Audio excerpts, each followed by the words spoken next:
Hi everyone, hope you are fine and doing so good. Today I'm going to talk about how to improve your English speaking skills in just 3 simple steps. Whether you are a beginner or an intermediate English learner, आज के जो 3 steps मैं आपको बताने जा रहा हूँ will help you speak in English with more confidence and fluency.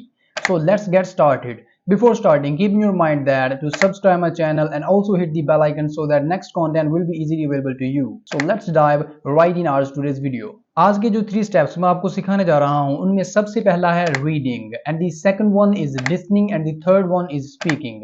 मैं अपनी प्रीवियस वीडियोस में भी इन तीनों स्टेप्स का जिक्र कर चुका हूं, लेकिन जो आज की वीडियो है उसमें मैं आपको एक्सप्लेन करूंगा ये तीनों स्टेप्स कि आप इनको कैसे प्रैक्टिस करेंगे और क्या क्या चेंजेस हैं जो बेसिकली ये 3 स्टेप्स आपके अंदर लाएंगे। मैं पर्सनली भी इन स्टेप्स को अपनी लाइफ में अप्लाई कर चुका हूं और इन्होंने मेरी जो इंग्लिश स्पीकिंग है उसमें बहुत अच्छा रोल प्ले किया। तो चलिए स्टार्ट करते हैं हमारे फर्स्ट इंग्लिश स्टेप से and that is reading. Reading is a great way to improve your English vocabulary, grammar and comprehension skills. When you read English आप खुद को एक्सपोज करते हैं different kinds of vocabulary words के साथ जिनके साथ आप पहले कभी इनकाउंटर नहीं हुए होते अपनी इंग्लिश डेली कन्वर्सेशन में। आप different kinds of sentence structures देखते हैं जिनसे आपकी इंप्रूवमेंट्स होती हैं आपकी इंग्लिश स्पीकिंग में। सवाल पैदा होता है कि रीडिंग को करें कैसे। So here is the solution. So start it with simple text. If you are a beginner और an intermediate English learner, start reading a simple text like children's books or graded books or short news articles. This will help you build your vocabulary and comprehension skills without feeling overwhelmed. Whenever you start reading, read loud. इससे क्या होगा कि आपकी जो speaking practice है वो भी होगी, आपकी जो प्रोनाउंसिएशन है वो भी करेक्ट होगी, आपकी वोकेबुलरी भी सही होगी और रीड अलाउड करने से आपकी लिसनिंग प्रैक्टिस भी होगी। सो जब भी रीड करें लाउडली रीड करें। Third thing to keep in your mind during reading, जब आप रीड कर रहे होते हो तो काफी जो न्यू वोकेबुलरी के वर्ड्स हैं वो आएंगे, उनके नोट्स ले लो। Take notes of each word.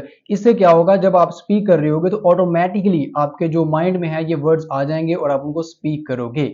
आपका जो नॉलेज है वो बहुत ही ज्यादा इनहेंस होगा। तो बढ़ते हैं अपने सेकंड स्टेप की तरफ and that is listening. Listening is another important skill जो बहुत ही अच्छा रोल प्ले करती है जब हम बात करते हैं स्पीकिंग स्किल्स को इनहेंस करने की। आप डिफरेंट एक्सेंट्स, इंटोनेशंस एंड एक्सप्रेशंस की लिसनिंग प्रैक्टिस करो। मैंने अपनी प्रीवियस वीडियो में बताया था कि आप एक ही जो एक्सेंट है उसको टारगेट करो, लेकिन वो था जो बिगिनर लेवल पर हैं इस वक्त, जो पीपल बिगिनर लेवल पर हैं। लेकिन अगर आप थोड़ा सा इंटरमीडिएट पर फॉल करते हैं तो आप डिफरेंट एक्सेंट को लर्न करना स्टार्ट कर दो। सबसे पहले तो डिफरेंट एक्सेंट्स को लर्न करो, वो ब्रिटिश हो, वो अमेरिकन हो, वो ऑस्ट्रेलियन हो या कैनेडियन हो, इन सबको लिसन करो। इससे क्या होगा कि जब आप इनको लिसन करोगे तो आपको न्यू प्रोनाउंसिएशंस मिलेंगी, न्यू वोकेबुलरी मिलेगी और न्यू जो एक्सप्रेशंस है, स्पीकिंग एक्सप्रेशंस, लिसनिंग एक्सप्रेशंस, वो आपके इनहेंस होंगे। Secondly, watch English movies, news and TV shows. इससे क्या होगा, आप different kinds of expressions and phrases learn करोगे। आपको पता चलेगा कि कौन कैसे स्पीक कर रहा है, उसका क्या एक्सप्रेशन है। Thirdly, listen actively. ये बहुत इंपॉर्टेंट है। आप जब भी किसी को लिसन करो तो पूरी अटेंशन पे करो, उसको पूरे फोकस से लिसन करो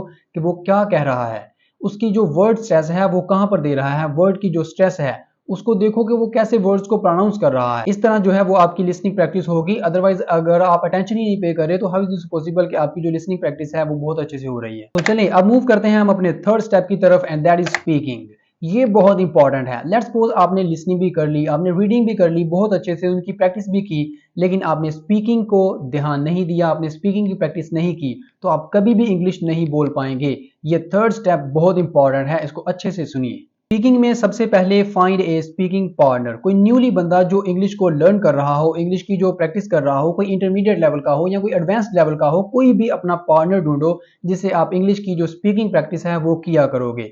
इससे वो आपकी मिस्टेक्स निकालेगा और कभी आप उसकी मिस्टेक्स निकालेंगे और इंग्लिश की स्पीकिंग प्रैक्टिस बहुत अच्छी होगी। Find A speaking partner. Secondly, create a group and join a group. Create a group का मतलब है कि आप कोई ग्रुप क्रिएट करो जहां पर आप इंग्लिश की डिस्कशन किया करोगे, अपनी स्पीकिंग प्रैक्टिस किया करोगे। एंड ज्वाइन अ ग्रुप का मतलब है आप किसी ऐसे ग्रुप को ज्वाइन करो जो इंग्लिश को लर्न कर रहे हैं, वहां पर आप अपनी स्पीकिंग जो है प्रैक्टिस करो एक दूसरे के साथ। और मैं ये आपको सजेस्ट करता हूं कि लाजमी एक ग्रुप भी क्रिएट करो और एक ग्रुप को ज्वाइन भी करो जहां पर आप इंग्लिश की स्पीकिंग प्रैक्टिस करोगे। आई पर्सनली सजेस्ट दैट, क्योंकि मैंने भी ये किया हुआ है और इससे बहुत सारी मिस्टेक्स और बहुत सारी इंग्लिश की स्पीकिंग प्रैक्टिस होती है। थर्डली, स्पीकिंग में मैंने इंग्लिश को 2 पार्ट्स में डिवाइड किया हुआ है, एक self speaking and the second one is public speaking. Self speaking में मैं क्या कहता हूँ कि सेल्फ स्पीकिंग जब मैं किसी मिरर के सामने खुद से इंग्लिश बोल रहा हूँ या मैं कोई थिंक इन इंग्लिश कर रहा हूँ, उसको मैं सेल्फ स्पीकिंग कहता हूँ। मैं विद फैमिली इंग्लिश बोल रहा हूँ, मैं उसे सेल्फ स्पीकिंग कहता हूँ। विद रिलेटिव्स या विद फ्रेंड्स जब मैं इंग्लिश बोलता हूँ तो उसे मैं सेल्फ स्पीकिंग में लेकर आता हूँ, कैटेगरी में, सेल्फ स्पीकिंग की कैटेगरी में। एंड जो पब्लिक स्पीकिंग कैटेगरी है, जब मैं शॉपिंग करने जाता हूँ या कुछ परचेज करने जाता हूँ तो वहां पर मैं इंग्लिश स्पीक करता हूँ। एवरीवन, जो भी पर्सन मुझे मिलता है बाहर में, उसको इंग्लिश में डील करता हूँ, उसको कहते हैं पब्लिक स्पीकिंग। एक है self speaking and the second one is public speaking. इस तरह जो इंग्लिश की स्पीकिंग प्रैक्टिस है वो करो, एक सेल्फ स्पीकिंग और एक पब्लिक स्पीकिंग। तो आज के लिए इतना ही। आई होप कि मैंने आपको ये जो तीनों स्टेप्स हैं बहुत अच्छे से एक्सप्लेन कर दिए होंगे। अगर वीडियो अच्छी लगी हो तो सब्सक्राइब कर दो and also press the bell icon, ताकि जो नेक्स्ट कंटेंट है वो इजीली आपको अवेलेबल हो। Thank you for your time. मिलते हैं नेक्स्ट मोर इंटरेस्टिंग वीडियो में, तब तक के लिए अल्लाह हाफिज।